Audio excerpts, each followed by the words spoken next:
नमस्कार मित्रों, स्वागत है आप सभी का आपके अपने YouTube चैनल डीएस स्टडी के ऊपर। कैसे हैं आप सभी? आशा करता हूं कुशल पूर्वक होंगे, बहुत ही अच्छे होंगे। मित्रों, बहुत दिनों के बाद मैं आप सभी के समक्ष वीडियो लेकर हाजिर हुआ हूं। कुछ तकनीकी खामियां हैं जिसकी वजह से मैं वीडियो आप सभी के समक्ष लेने में या फिर लेकर आने में असमर्थ हो जाता हूं कभी कभी, लेकिन कोशिश मैं करता हूं कि कंटेंट आपके पास आती रहे। मित्रों, आज के बाद प्रत्येक 1 से 2 दिन के अंतराल में या हो सकता है एवरीडे आपको वीडियो मिल जाएगी। और जो एनसीईआरटी की सीरीज को हमने छोड़ रखा है, जो केवल प्रथम पार्ट का हमने जो नोटेशन बनाया था, उसके बाद जो हमने छोड़ रखा है, तो हम कोशिश करेंगे कि उसे भी कंटिन्यूअसली पूर्ण कर सके, है ना, पूरा कर सके। मित्रों, आज हम एक नए विषय के ऊपर चर्चा करेंगे और विषय आप देख पा रहे होंगे कि किसी भी किताब को कैसे पढ़ें, how to read any books. ठीक है, तो जब भी कोई व्यक्ति किताब को पढ़ता है, चाहे वह लड़का हो, लड़की हो, टीचर्स हैं या फिर अन्य कोई व्यक्ति, यदि किसी बुक को पढ़ता है तो उनके जहन में एक ही प्रश्न आता है कि हम इस किताब में क्या छोड़ें और क्या पढ़ें। एग्जाम्पल के तौर पर यदि हम बात करें तो यहां पर मान लीजिए लिखा है मध्यकालीन भारत, जैसे मध्यकालीन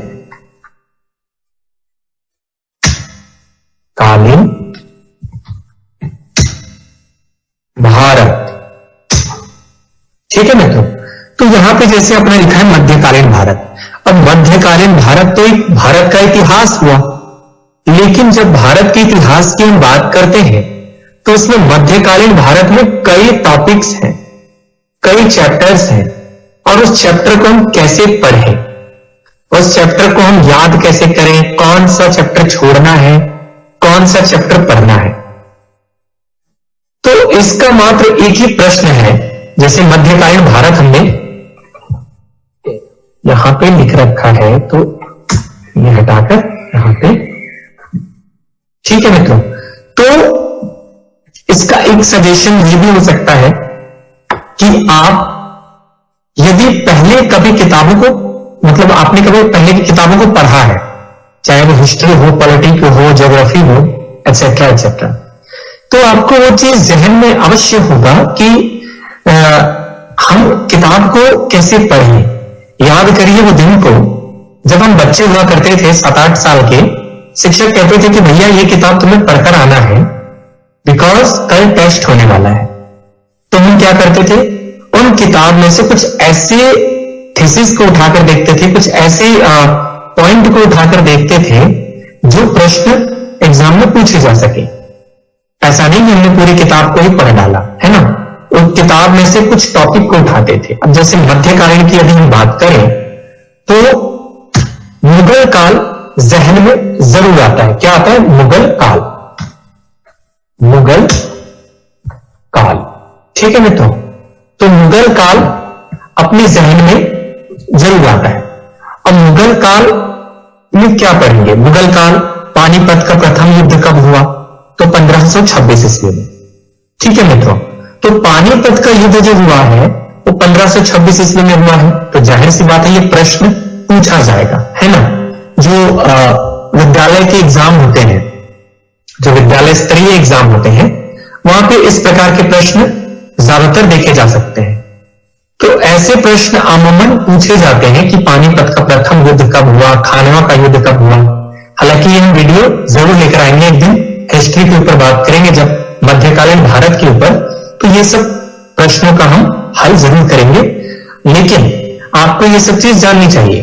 तो हमें क्या पढ़ना है, ये अंदर से एक आवाज आती है कि भैया ये प्रश्न ना वीवीआईपी है, ठीक है, उसे स्टार दे दिया जाए, है ना, ताकि हम आसानी से जो है उसे पढ़ सके, उसे याद कर सके। तो ये एक मोस्ट इंपॉर्टेंट चीज होता है कि मध्यकालीन भारत में भी क्या पढ़ना है, तो मुगल काल पढ़ना है। ठीक है, ईस्ट इंडिया कंपनी पढ़ना है, ठीक है। तो ईस्ट इंडिया कंपनी अपन का क्या होगा, ईस्ट इंडिया कंपनी में क्या क्या हुआ था, ईस्ट इंडिया कंपनी की स्थापना कब हुई, ठीक है। लॉर्ड जो है रॉबर्ट क्लाइव कब आए, है ना। तो ये सब प्रश्न अपने जहन में उठता है, और उठने के लिए अपन को जो है पूरा किताब को पढ़ना पड़ेगा। अब पूरी किताब को पढ़ने के लिए हमें उन टॉपिक्स को देखना पड़ेगा। जैसे हम मुगल काल की बात करते हैं तो मुगल काल में अपना जो है पकड़ होना चाहिए, ठीक है। ऐसा नहीं कि मुगल काल को उठाकर चल दिए, मुगल काल एक बहुत बड़ा टॉपिक है मित्रों, और इसमें हमें शॉर्टकट के जरिए क्या पढ़ना। वैसे जमाने में, दुनिया में, वैसे शिक्षा के स्तर पर कोई भी टॉपिक जो है शॉर्टकट में नहीं होता, सारे लॉन्गकट में होते हैं, ठीक है। ये नजरिया होता है टीचर का कि वो कैसे हम सबको जो है गाइड करते हैं। मैं खुद ही एक स्टूडेंट हूं मित्रों, मैं खुद ही पढ़ाई कर रहा हूं, तो मुझे भली भांति ज्ञात होता है किसी भी चीज का कि शिक्षक कैसे गाइड करते हैं बच्चों को, क्योंकि मैं भी अभी सीख रहा हूं। No one can be perfect but everyone can be learn, ठीक है। ज्ञान एक ऐसा चीज है ना जिसमें अगर कोई व्यक्ति कहता है कि भैया मैं इंटेलिजेंट हूं, तो ये व्यर्थ है, ये उनकी मूर्खता है। मेरा मानना है कि शिक्षा में कोई भी व्यक्ति, चाहे वो कितना भी बड़ा ज्ञानी क्यों ना हो, वो सीनियर नहीं होता। शिक्षा में कोई भी व्यक्ति सीनियर नहीं होता। यदि कोई व्यक्ति सीनियर होता है तो शिक्षा और अनुभव दोनों में होता है, ठीक है। केवल और केवल शिक्षा में कोई भी व्यक्ति सीनियर नहीं होता। ध्यान दीजिएगा शब्दों को, शिक्षा में कोई भी व्यक्ति सीनियर नहीं होता, ठीक है। यदि कोई व्यक्ति सीनियर होता भी है तो वो अनुभव और ज्ञान दोनों में होता है, ठीक है। एक में कभी नहीं होता, और एक में यदि हम बात करें तो अनुभव में होता है, शिक्षा में नहीं होता। मतलब दोनों तरह की बातें हैं ना, लेकिन दोनों में से किसी एक चीज में नहीं है। मान लीजिए कि अपना जा रहा है 50 साल, ठीक है। 50 साल में अपन को क्या अनुभव हुआ है, हम उसका सारांश जो है प्रत्येक व्यक्तियों को बता रहे हैं। उसके सारांश बताने हेतु हमें उसका ज्ञान भी तो होना चाहिए ना। अब ज्ञान हमें है नहीं, अब ज्ञान दे रहे हैं तो कैसे होगा। तो इसीलिए हमें शिक्षा और अनुभव दोनों प्राप्त करने होते हैं, अपने बड़े से, अपने गुरुजनों से। अच्छा, कुछ व्यक्ति ये हमें कह रहे थे, एक सवाल था जो हम सोच रहे हैं कि यहां पर लिखेंगे। सवाल ये था कि ऑनलाइन से, ठीक है, ऑनलाइन, ठीक है,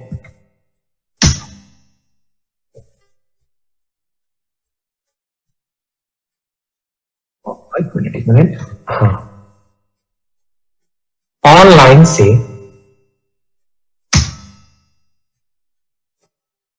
शायद शिक्षकों की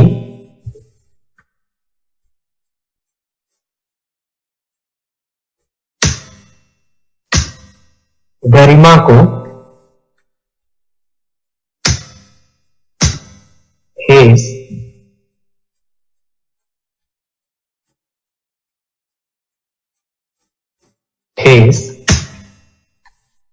ठीक है, ठेस पहुंचेगा, ठीक है।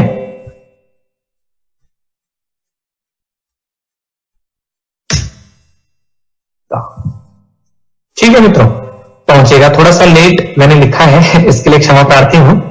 एक मिनट, हाँ, पहुंचेगा, देखिए, ठीक है। या फिर यहां पे हम इसको हटा करके यहां कर देते हैं, ये ठीक है। तो एक व्यक्ति मुझसे बोला था कि आपको क्या लगता है। मुझे शायद ये लगता है कि ऑनलाइन शिक्षा से शायद शिक्षकों की गरिमा को ठेस पहुंचेगा। आजकल की पीढ़ी में जो लोग आ रहे हैं ना, वो शायद गुरु और स्टूडेंट, यानी कि टीचर एंड स्टूडेंट की मर्यादा को भूल जाएंगे, ठीक है। जैसे ऑनलाइन की जो क्रांति आ रही है ना, वो कहीं ना कहीं बच्चों और शिक्षकों के बीच जो आई कांटेक्ट होता है, इससे दूर करते जा रहे हैं। बच्चों, ऐसा नहीं है, ठीक है। पीढ़ी जैसे जैसे शिक्षित होता जा रहा है। अब देखिए, पहले के आदि मानव थे, है ना, पहले के लोगों को तो खाना बनाना भी नहीं आता था। अब आप ये कहेंगे कि हम लोगों को खाना बनाना आ गया, मतलब पहले के लोगों का जो मर्यादा है, पहले के लोग जब रहते थे उनका हिस्ट्री खत्म हो जाएगा। ऐसा नहीं है। बात ऐसा है कि जैसे जैसे पीढ़ी दर पीढ़ी शिक्षित होती जा रही है, टेक्नोलॉजी विकसित होती जा रही है, उसी ठीक वैसे ही हमारे जनरेशन में बदलाव आने के कारण नए नए तकनीक आ रहे हैं, ठीक है। अच्छा, मेट्रो ड्राइवरलेस चलता है, लेकिन उसमें क्या होता है, कंप्यूटर होता है। कंप्यूटर को ऑपरेट करने वाला भी कोई होता है ना, ऐसा नहीं कि कंप्यूटर को लगा दिया और कंप्यूटर चला जा रहा है, मतलब मेट्रो है ना। मेट्रो जो है चलते चलते कहीं कंप्यूटर में कुछ समस्या आ गई, भैया ऐसे होता है, ऐसे हमारे ही कंप्यूटर में कई बार समस्या आती है, तो हम क्या कर सकते हैं। अब मेट्रो में कई सवारी बैठे होते हैं, क्या पैसेंजर्स बैठे होते हैं, आपके कंप्यूटर खराब हो गए, तो कोई ना कोई ऑपरेट करने वाला इनडायरेक्टली होता है, अप्रत्यक्ष रूप से होता है। तो मित्रों, मेरा कहने का तात्पर्य यह है कि शिक्षक की गरिमा ना कभी खत्म हुई थी, ना कभी खत्म होगी। शिक्षक आदरणीय पहले भी थे, आदरणीय आज भी है और आदरणीय रहेंगे हमेशा, है ना। तो ये जो उनके द्वारा पूछा गया प्रश्न था, तो मैंने सोचा कि यही डिस्कशन भी कर दें इस प्रश्न का। जैसे हमने एक प्रश्न का उत्तर किया कि किताब कैसे पढ़ें, तो किताब बच्चों पहले हमें सोचना पड़ेगा कि हमने बचपन में पढ़ा क्या है। हम 10th में, 12th में, 11th में, ठीक है, ग्रेजुएशन में, आफ्टर ग्रेजुएशन लाइक एमए में हमने क्या पढ़ा है, क्या पढ़ रहे हैं, उसके अनुसार से हमें देखना पड़ेगा। चाहे हम यूपीएससी की प्रिपरेशन करें, चाहे हम जेपीएससी की करें, ठीक है।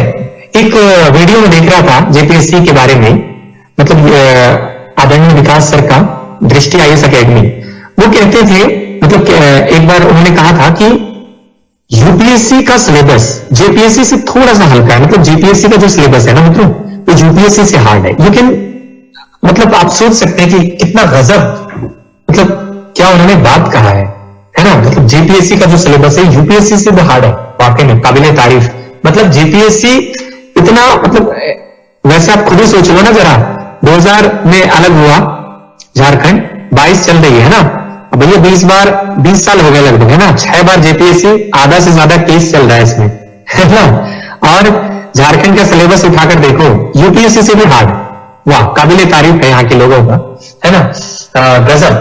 तो मित्रों, ऐसा है कि अपन कोई भी किताब को पढ़े तो ये हम ना सोचे कि यार पेपर होगा नहीं होगा, ये कभी मत सोचिए।